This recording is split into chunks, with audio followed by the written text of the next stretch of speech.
BFM Business, Intégral Placement, l'œil de la presse. C'est Roland Laskin qui vient de nous rejoindre pour la lettre des placements. Bonjour Roland. Bonjour Cédric, bonjour Guillaume.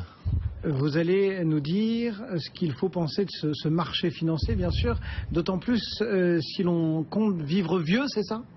Eh oui, je crois qu'on a de plus en plus, on est de plus en plus vieux en France, mais vraiment très vieux. Surtout vous, moi. Voilà, mais je pense, mais vous allez voir, alors là on va parler dans 40, 50 ans. Oh là, on sera de toute première jeunesse, Roland. Absolument, et surtout que, donc on est vieux, de plus en plus vieux, et l'INSEE aujourd'hui, on va parler des centenaires aujourd'hui. Bon. Et il y a aujourd'hui... ça ne nous concerne ni vous ni moi. Absolument, mais on s'en rapproche, 20 000 centenaires en France, et la France étant le pays avec le Japon où on a le plus de centenaires. Et ce qui est intéressant de voir, c'est que ces centenaires, malheureusement, ne nous concernent pas tellement nous les hommes, mais ce sont surtout des femmes qui vont devenir centenaires. Aujourd'hui, un homme, la probabilité pour qu'un homme soit centenaire en 2060 est de 1 sur 28. Une femme, c'est 1 sur 10. Donc on va avoir une inflation de centenaires féminines dans les années à venir. Et évidemment, ça pose des problèmes, toutes sortes de problèmes, mais notamment des problèmes des problèmes financiers, de retraite et de placement de son épargne. Finalement, ça va nous amener à réfléchir de façon différente. C'est pas tellement épargner pour 5, 8 ou 10 ans, c'est vraiment épargner dans une optique de 50, 60 ans. Et selon vous, la bourse répond à cette problématique ? Eh bien, écoutez, la bourse est effectivement le seul moyen probablement d'y arriver, tout simplement parce que pour ce qui est des systèmes de retraite, on est quand même très très mal barré. On a aujourd'hui un homme qui a toutes ces années de carrière, il va partir à la retraite aujourd'hui avec 55% de son revenu brut. Demain, ce sera 50, on va probablement baisser. Et les régimes de retraite complémentaires sont vraiment en grande difficulté. Donc, comment est-ce qu'on gère effectivement une épargne, soi-même, comment on se prépare à gérer à aussi long terme. Généralement, ce sont les compagnies d'assurance qui savent faire ça. Ouais, mais on va être quand même très clair, vous tournez autour du pot, mais c'est le mot fonds de pension qu'il faut prononcer, non ? Alors, les fonds de pension travaillent essentiellement avec des obligations.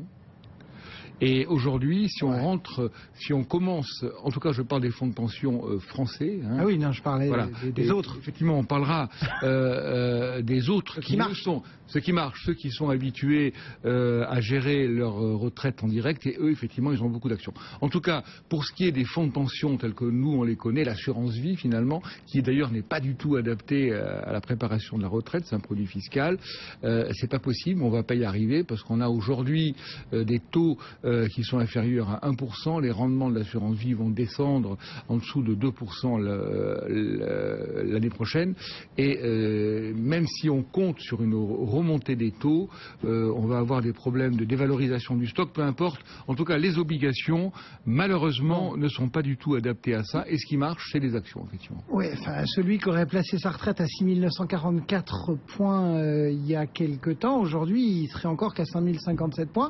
Il aurait vu sa retraite battre de l'aile, non ? Non, mais vous oubliez que le retraité est prévoyant. Et le retraité réinvestit son dividende. En fait, pourquoi est-ce que la bourse est un bon produit pour préparer sa retraite, mais de façon à très très long terme ? C'est que très vite, au bout d'une vingtaine d'années, on se rend compte que les 2/3 de la performance d'un portefeuille, c'est les dividendes. Donc ce qui est pas mal là-dedans, dans les actions, c'est que finalement, quand on raisonne à très long terme, on arrive même à lisser les cracks boursiers. C'est pour cacher cette réalité qu'on publie l'indice hors dividende et non pas de dividendes réinvestis ? Alors, c'est historique, mais l'AMF, de plus en plus, maintenant, demande aux gérants, effectivement, de se comparer au CAC 40 GR dans ses growth return, donc tout ce qui est le retour complet sur investissement, qui suppose effectivement de réinvestir le dividende, et là on se rend compte que finalement c'est assez difficile de le battre. En tout cas, un particulier... Il est à 11 680 ce matin. Absolument. Voilà, donc on a une belle performance, et elle vient pratiquement, si vous aviez de mémoire placé 1 000 € en 90, vous auriez un retour aujourd'hui sur investissement total, avec les dividendes réinvestis, de 16% par an. C'est colossal. Donc ça, c'est la magie des intérêts composés. Donc on a effectivement intérêt aujourd'hui à acheter des actions dans une optique de très long terme, parce que... Donc si on est aujourd'hui une femme, si on a l'ambition de devenir centenaire, il faut mieux acheter des actions, les placer dans une enveloppe fiscale et réinvestir ses dividendes. Voilà. Et c'est le meilleur moyen pour préparer sa retraite. Absolument, c'est le meilleur moyen. Et quel type d'action? On en a parlé il n'y a pas très longtemps. C'est pas tellement d'ailleurs des valeurs de rendement. Là, quand on investit à un horizon aussi long, il faut vraiment penser croissance. Et donc, quand on croise cette composante de croissance des bénéfices, de capacité de développement d'une entreprise, de distribution de dividendes et d'accumulation finalement des dividendes réinvestis, on arrive à de très très bons résultats. C'est pratiquement le seul moyen qu'on a de tirer des plans à aussi long terme.